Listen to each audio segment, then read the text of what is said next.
Coach Gene Carpenter from Millersville, and Coach Mike Costa from Cheyney.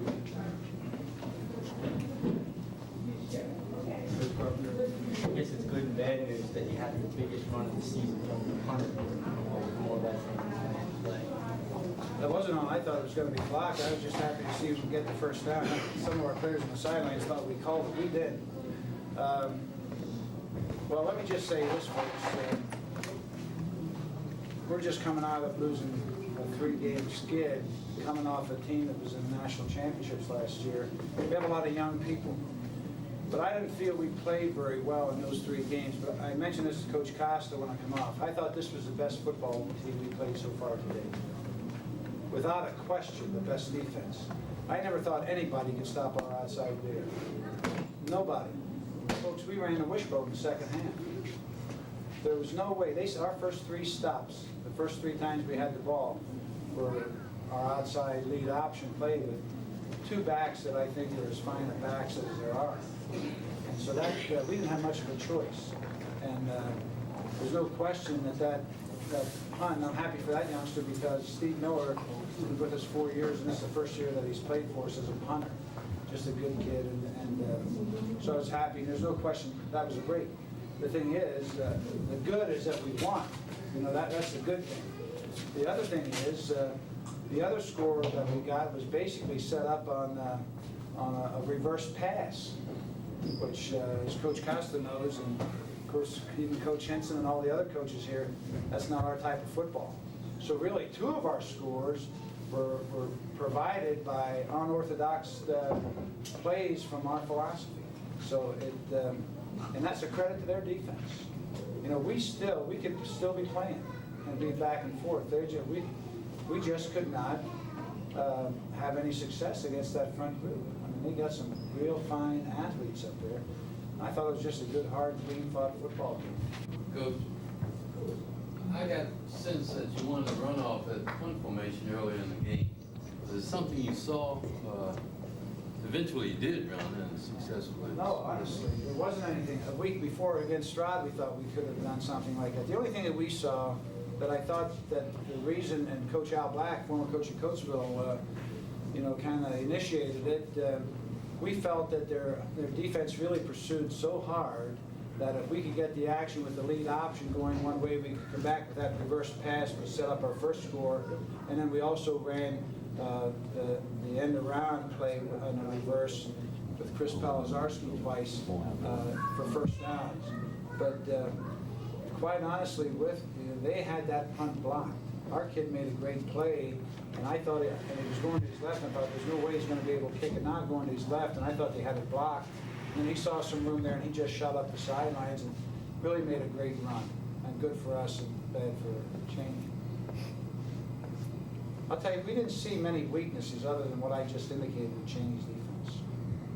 They have great athletes in the secondary. I know they're young in the corners, but they pursued very well. The over pursuit hurt them on those 2 plays.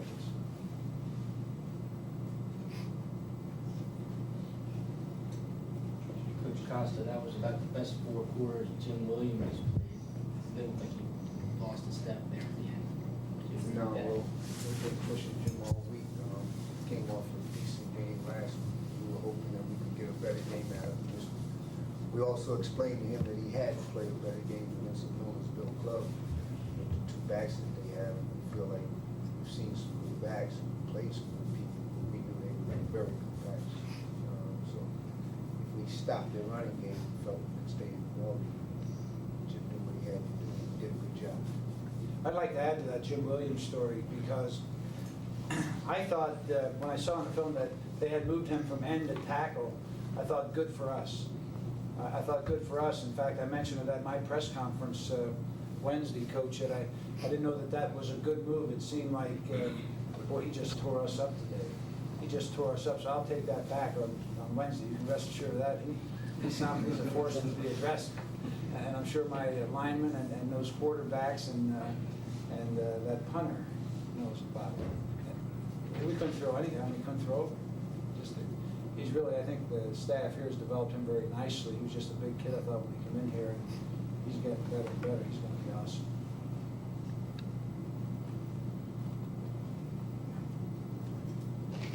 also looked like Malcolm Tate. I talked to him after the game. He said he felt like he was really into the game for one of the first times this season. After a couple struggling games. Yeah, first, Melvin Tate. Well, last week, Melvin had a little cold, and he bothered him, so we tried to rest him around, move in and out. We had certain things we saw we could do with his secondary, and we knew with his size and speed, that we could substitute him in at tight end sometimes. So we tried to work with that, and it worked out well for us. He's a good athlete. It's just a matter of getting him healthy, getting him involved.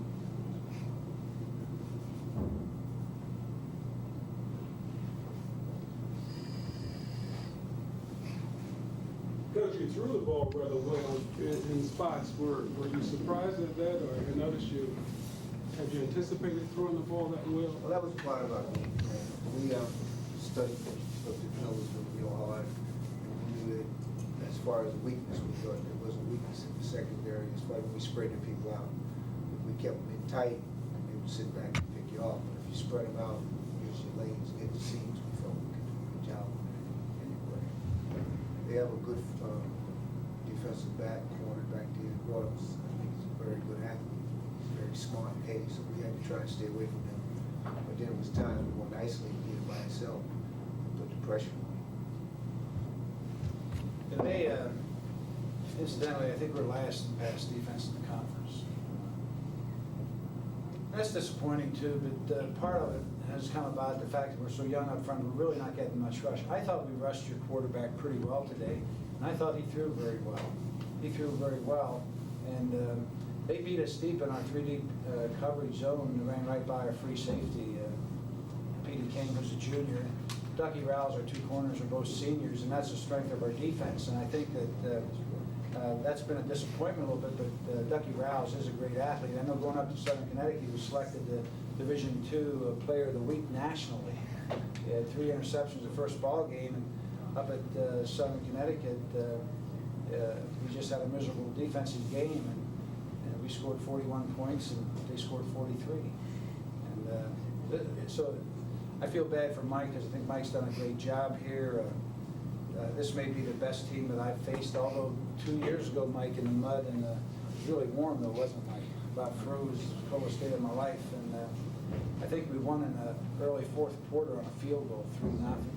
Cheyney has come a long way. I've been in this league now 20 years, and they're just doing a nice job and very competitive. And I don't think it's necessarily a rivalry type of game, but it's always a good competitive game. Good, hard-fought, clean football game too.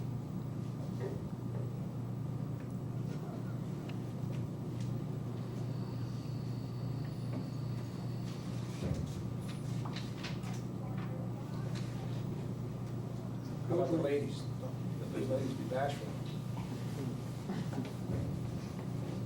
Coach, were you surprised at any time with anything that Millersville did? I mean, other than that, Coach Carpenter already talked about that. Well, we hadn't seen any type of reverses, but we knew from the past, because I think we looked at the films back from 1960, whatever, on up in Millersville, and studied to see if we do anything. As you know, Coach Carpenter's been around a while. And we studied everything, and we had told the gentleman as far as that reverse pass that they were capable of throwing a pass or a halfback pass, because Scott Howley can't throw the football also. I think we had that happen to us last year, so we were ready for that. The only thing, a young man, he blew his coverage, and he didn't realize and remember what we said he was supposed to be in, and if he had stayed in his area, he probably would have stopped it. But it was a good play, and it was called at the right time. Those were the only surprises. Otherwise, we knew what they were going to do, and they did it. Boy, I just can't, I'm still shocked the way they stopped us offensively. I'm just still shocked at that. This was a tremendous defensive effort by Cheyney. I don't know that we've ever been played that well defensively. I think back in 1970, Stroudsburg had a very tough defense. It was kind of embarrassing for us, but we weren't very good then. I don't think we were a very good football team yet.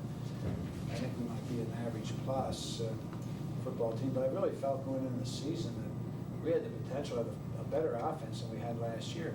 For example, in the 3 games that we just come off losing, we gained more yards offensively than we did when we beat them last year. So what I just said was that the 3 teams that we lost to, we gained more yards offensively this year than we did last year when we beat them. The difference for us has been turnovers. And, and I think that may have been a little bit of the difference. Their turnovers were at a little bit more convenient area because we had field position early. We tried to play field position with the wind a little bit early, and then they had their turnovers and they were down. They turned us away twice. And we talk about a team going on a 3-game losing scheme. We're down inside their 15-yard line twice in the first quarter with the wind to our back and don't score. So that, and just looking at the stats here, we fumbled twice and I guess we covered twice. I don't know how to read these stats, but what does it say? 4 and 3, that means they fumbled 4 times and lost 3. We fumbled twice and lost twice. So the turnovers were a little bit of a difference, and then we intercepted 4. So when you look at this, and I'm sure when Mike looks at this, he had 7 turnovers. We had 3. Probably therein lies the difference in the football game. And then you take that along, and I'll look at that stuff. You take that along with the fact that 2 of our scores came on, I don't know the word, very help me, unconventional type plays. So I have a real concern, but I'd like to leave here thinking that you folks all think that they played pretty well defensively too today.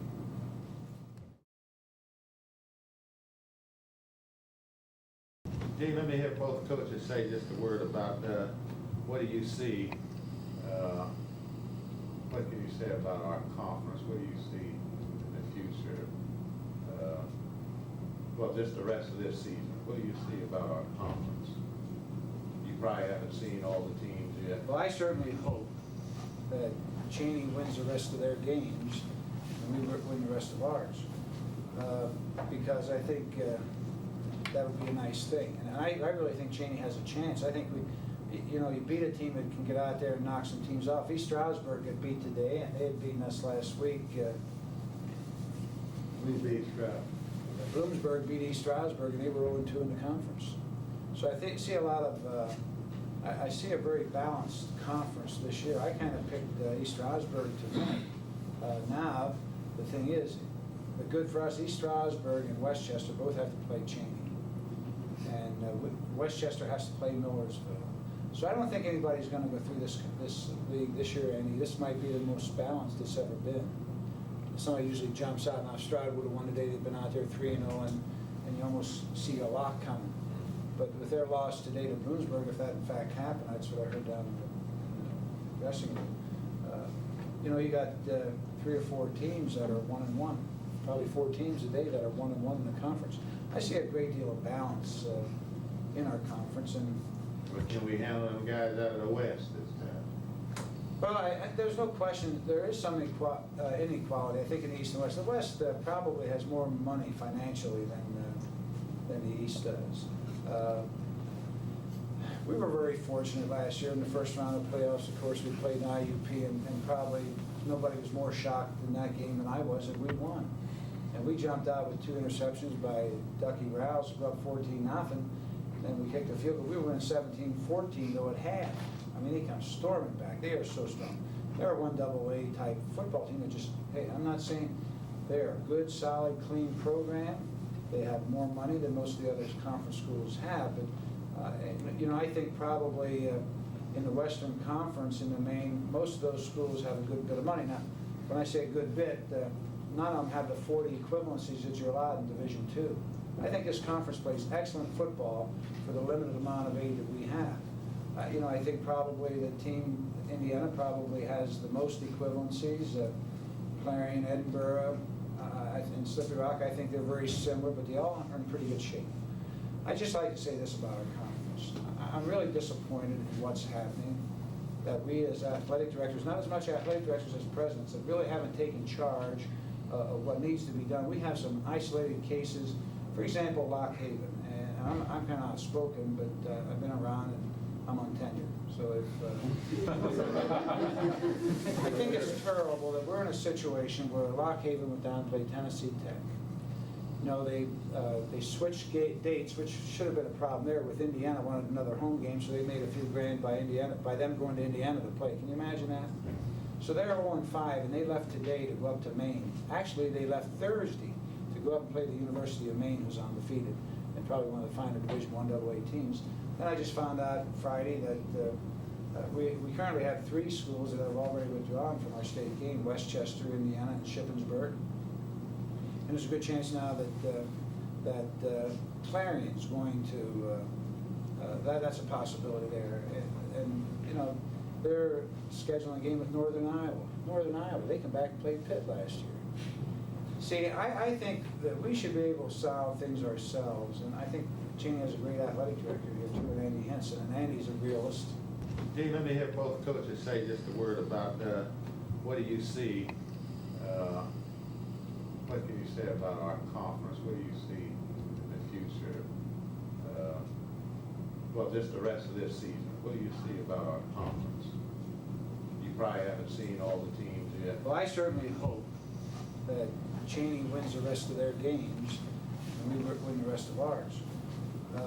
Because I think that would be a nice thing. And I really think Cheyney has a chance. I think you beat a team that can get out there and knock some teams off. East Stroudsburg got beat today, and they had beaten us last week.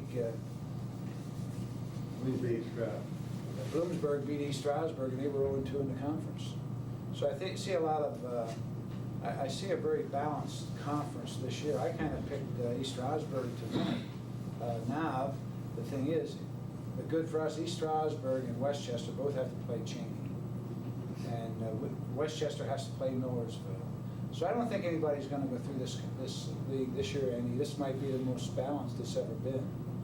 Somebody usually jumps out, and Stroud would have won today. They've been out there 3-0, and you almost see a lock coming.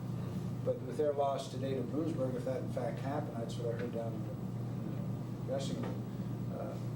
You got 3 or 4 teams that are 1-1. Probably 4 teams today that are 1-1 in the conference. I see a great deal of balance in our conference, and But can we handle them guys out of the West this time? well, there's no question there is some inequality. I think in the East and West. The West probably has more money financially than the East does. We were very fortunate last year in the first round of playoffs. Of course, we played IUP, and probably nobody was more shocked in that game than I was that we won.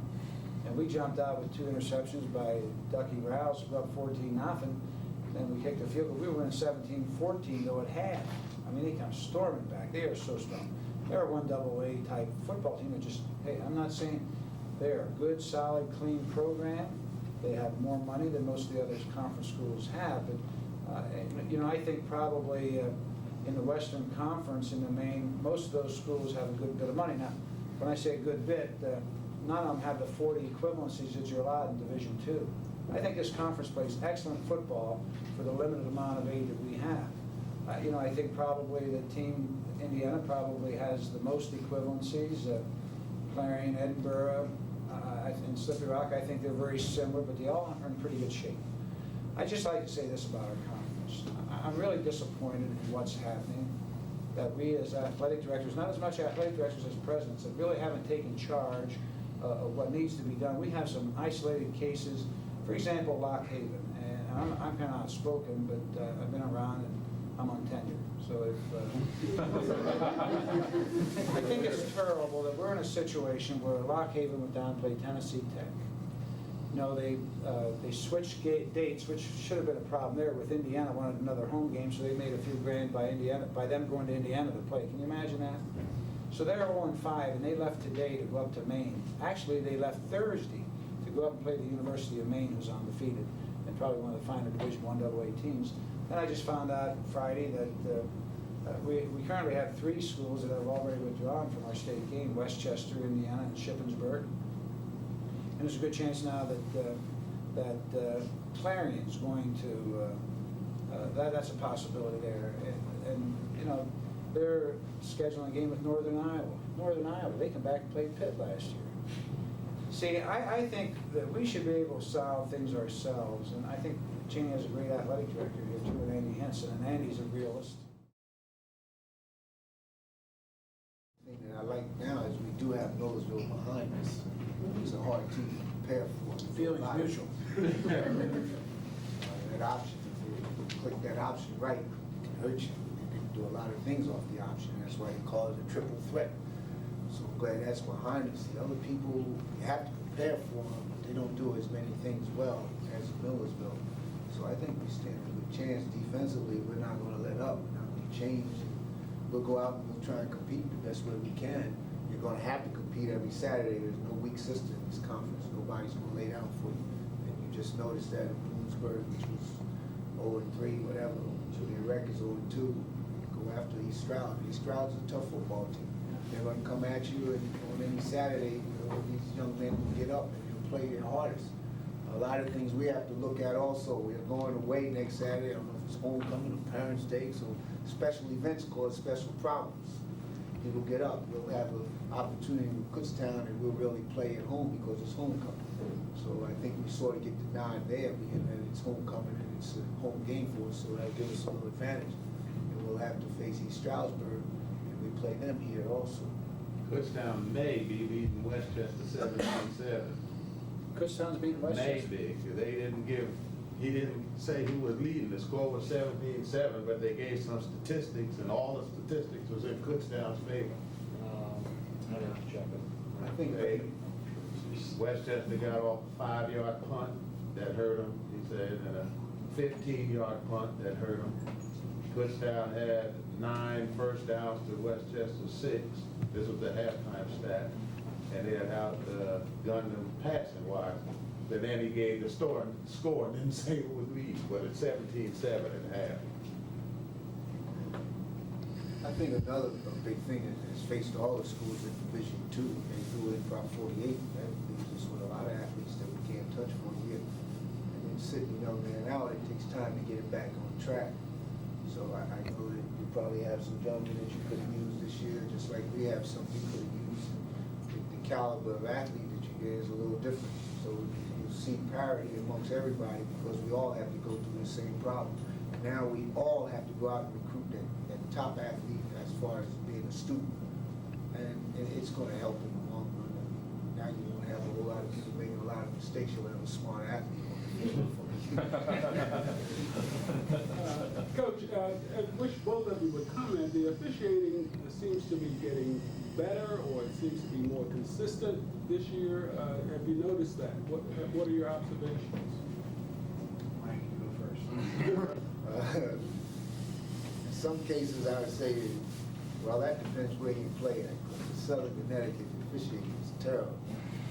But then we're away, and there were different officials. They would not say our officials in our league.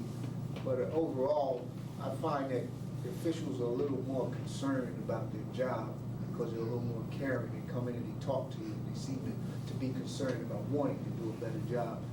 And they try a little harder.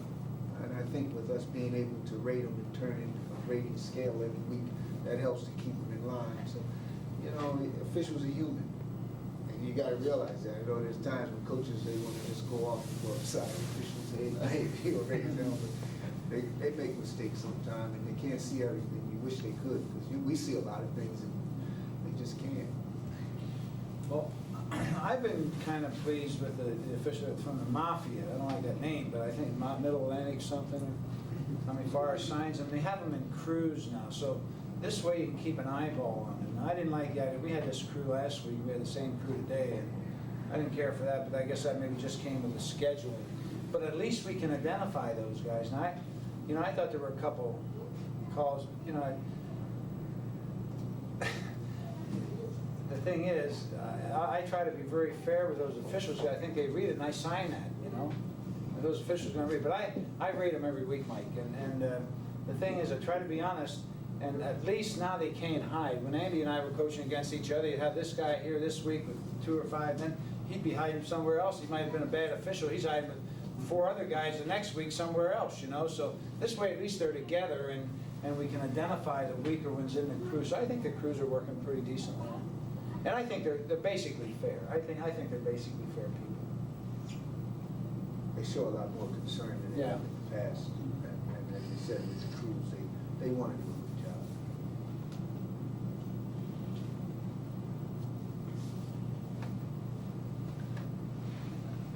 fairness to our coaches, I would hope we would bring this to a close soon, because they have to get back to their athletes. So we don't want to hang them up too long. Coach, I'll probably, I really want to commend you guys for this. I think this is classy. This is first class. I realize it's not like this in Millersville. But, you know, this is really first class, and my hat's off to you. I know you just started something here, and I got a nice note from Andy inviting me to the tailgate party, but I couldn't make that. I felt bad when I smelled them here, and I really apologize to all of you for holding you up here. Well, this is the day, Gene, that, this is a Flynn up sitting in the window. I saw Mr. Flynn's name mentioned quite a bit in that brochure you sent. Was he the one I thought was president? Yeah. Yes, I did. You got a new president. He was just introduced. And Dr. Hardy. Oh, it was Dr. Hardy I thought was the president. Department of Science and Mathematics. He, mathematics and computer science.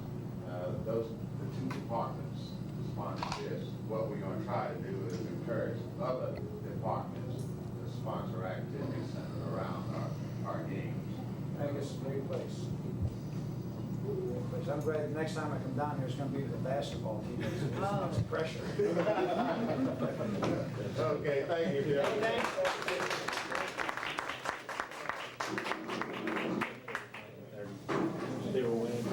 Thank you guys for coming down, Mr. Press. Thank you for coming down. Thank you. Let's just put it in 30 seconds.